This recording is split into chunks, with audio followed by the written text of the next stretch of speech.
eyes protection. Eyes are one of the most valuable organs in our body. Sight is essential for everything we do. Close your eyes for a moment.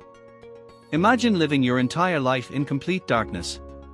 It's hard to imagine, right? Eyes help us interact with the world. But do we take good care of them? Nature has given us some protections for our eyes. Eyelashes capture dust and small particles. Eyebrows protect from sweat. Tears lubricate and clean our eyes.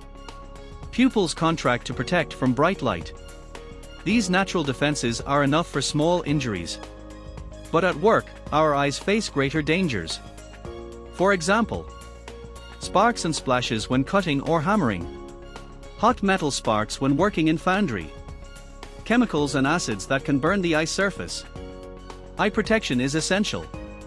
Safety glasses are one of the simplest and most affordable ways to protect our eyes.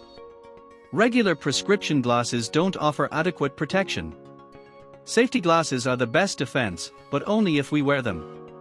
If you leave them in your pocket or toolbox, the company's effort is wasted. Keep your safety glasses in good condition. If they are uncomfortable, let me know, and I'll adjust them. Clean your glasses regularly. If you have trouble seeing, it's often because the lenses are dirty. Wearing safety glasses may not be the most comfortable thing, but the protection they provide is worth it. A small sacrifice for the great benefit of saving our vision. Remember, the company provides the necessary protection equipment, but you are responsible for wearing it. Without safety glasses, the company's efforts and mine are useless. Prevention today will save you from regret tomorrow.